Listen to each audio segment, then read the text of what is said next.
एक serious problem किसी ने बताई है और उसका समाधान पूछा है। प्रॉब्लम ये है कि एक शादी हुई, तो जिस घर में शादी हुई सास, ससुर और पति, ये तीनों किसी गुरु को मानते हैं और काफ़ी बड़ा नाम है और उनके शायद मंदिर भी हैं। तो उनके शहर में एक उनका मंदिर है और वो पहले से उनको गुरु भी मानते हैं और उनके मंदिर में रोज़ जाते हैं। अब जिस लड़की से ये शादी हुई, जो लड़की इस घर में आई, तो वो तो ध्यान वाली है, वो विपस्सना वाली है। और तो वो तो विपस्सना वाले तो अब ये लड़की तो विपस्सना वाली है, पहले से ध्यान का अभ्यास करती है, तो इस घर में आई तो ध्यान ही करे। जब कुछ दिन हो गए तो इन लोगों ने बोलना शुरू किया, भाई आपको मंदिर भी जाना चाहिए और हमारे जो गुरुजी हैं तो उनको मानना चाहिए, और ये तुम क्या करती हो।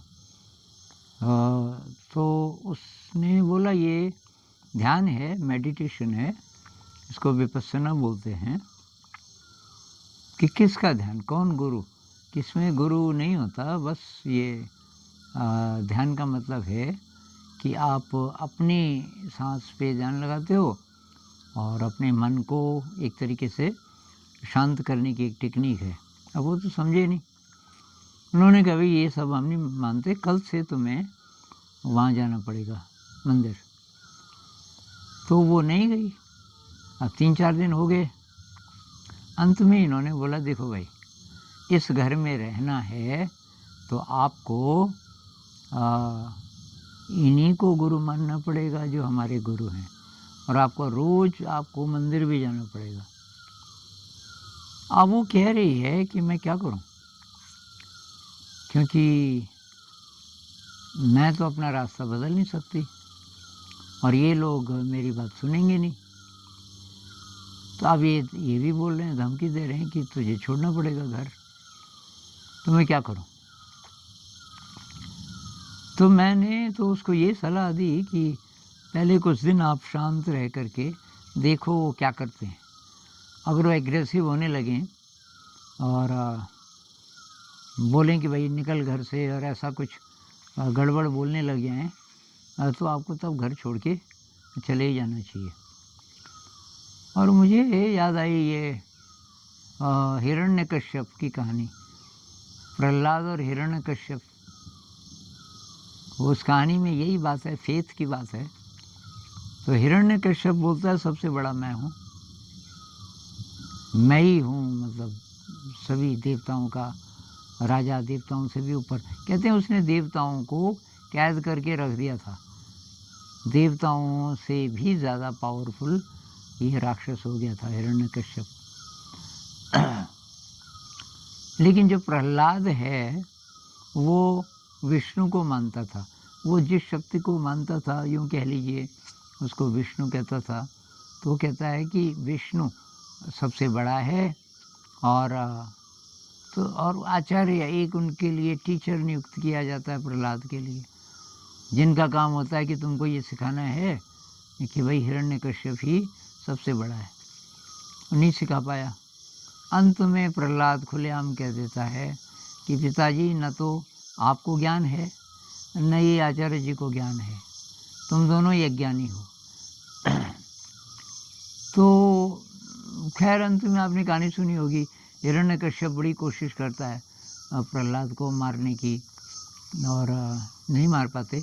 अंत में हिरण्यकश्यप भी मर जाता है और तो प्रहलाद राजा बनता है। तो इस कहानी से शायद ये पता चलता है कि अपने फेथ पर आप अडिग हो, डिगते नहीं हो, चाहे कितनी भी चुनौतियाँ आ जाएं तो आपकी जीत होती है। तो यही ये जो महिला हैं जिन्होंने ये प्रॉब्लम लिखी है, तो उनको अडिग रहना चाहिए अपने विश्वास पे, और इनको बीच में नहीं आने देना चाहिए। सास हो, ससुर हो, पति हो, बेटा हो, बेटी हो, ये सब उससे बड़े नहीं हैं। प्रकाश की ओर जिधर आप जा रहे हो किसी भी मार्ग से, तो उसके सामने अगर ये लोग बाधा हैं तो छोड़ो इनको। मीरा ने कैसे छोड़ा घर? मीरा के साथ यही तो प्रॉब्लम थी ना, कि तो भजन मत कर, तो विधवा है, तो उस तरह से रहे, तो गाती क्यों है, तो श्रृंगार क्यों करती है? वो क्या, मैं तो कृष्ण के लिए करती हूँ, श्रृंगार में तो कृष्ण के लिए गाती हूँ। अंत में उसको घर छोड़ना पड़ा। तो ये आपको भी करना पड़ सकता है। और ये प्रॉब्लम बहुत सारे और भी लोगों की है, अलग अलग प्रकार की, जहाँ अब ये तो फेथ की बात है, ये तो बहुत गहरी बात है, लेकिन इसके अलावा भी और प्रकार के मतभेद होते हैं। और जब बहुत ही ज़्यादा मुश्किल आपको हो जाए तो कहाँ का घर फिर? घर की परिभाषा ये है जहाँ आपको सुरक्षा मिले, केवल शरीर को नहीं बल्कि आपकी जो जिज्ञासा है, आपकी जो यात्रा है, उसको भी सपोर्ट करें फैमिली वाले, तब तो बात है। और बाधा डालें तो काहे के घर वाले, तो छोड़ो उनको, तब तो शत्रु हैं वो। सास हो, ससुर हो, पति हो, सब शत्रु हैं। तुरंत तो छोड़ो उनको और डरो मत, अकेले होने से मत डरो, क्योंकि बहुत बार जो दिव्य यात्राएं हैं उनके लिए अकेले भी होना पड़ता है, और अकेले होने के बाद आपकी हिम्मत और ज़्यादा बढ़ जाती है। इस पर फिर कभी और बात करेंगे। नमस्कार।